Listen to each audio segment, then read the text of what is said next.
Hi, I'm Karen Alga and I will show you the new features of Popochiu 1.9. We have achieved what we wanted to have for a long time. The main objects of the game can now be accessed from the code editor.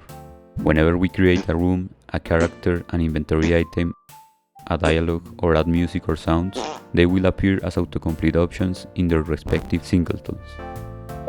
This instruction queue is executed when we interact with the toy card in the room. The playable character, in this case Godot, walks up to the toy card, then looks at it, says something, and a sound effect plays as the toy card enters the inventory.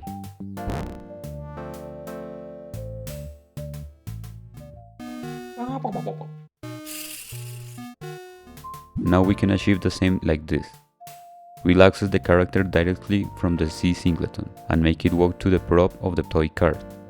By the way, we have also added new functions to the Popochiu character class to make it easier to move to a prop, a hotspot, a region, or a point in the room. We'll have Godot look to the left and then say something as it did in previous versions. Now in the A singleton, we can directly access the sound effect and use its play method to play it. Finally, we will access the toy card inventory item from the I singleton, and with the add method, we will make it be added to the inventory as well. And here, where the game music is played with a 3-second fade in, we can directly access the audio cue MX2 Popochius and use its play now method to play it with the same fade.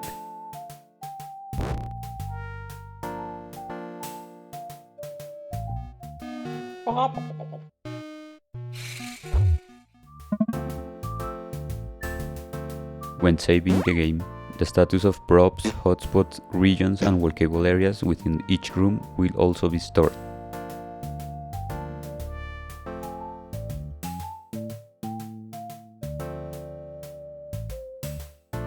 This status will also be maintained while we are running the game.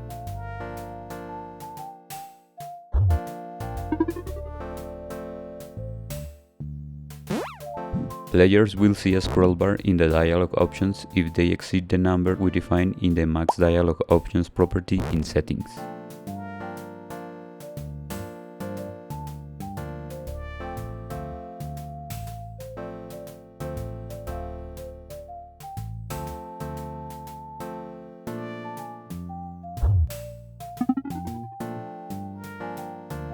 R will be the singleton that will facilitate access to objects within the current room.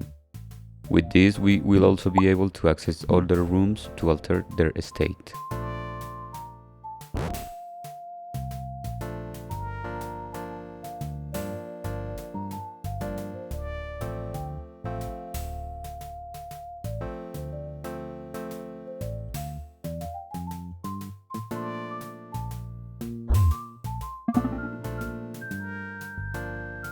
It is now possible to define the player-controlled character from the context menu of each character in the main tab.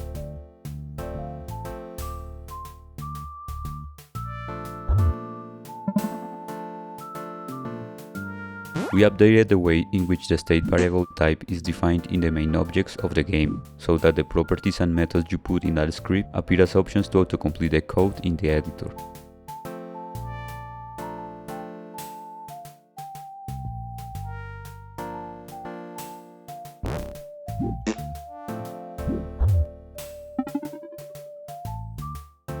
In the setup pop-up, you will now see two buttons to move all scenes and scripts of the graphic interface or the transition scene out of the plugin folder to the games folder.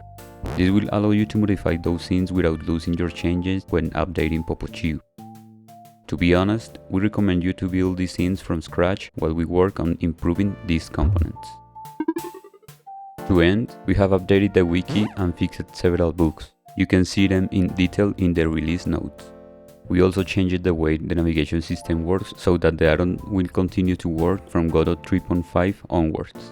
Users of Godot 3.3 to 3.4.5 will be able to make use of all these improvements in version 1.8.7.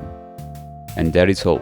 We are still working on Popochiu version 2, which will run in Godot 4, and we hope to release it soon along with all the improvements of version 1.9 and more.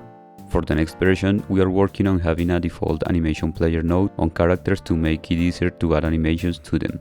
and we are working on creating a module that will allow rooms to be imported and created in Popochiu from what it is defined in an sprite file.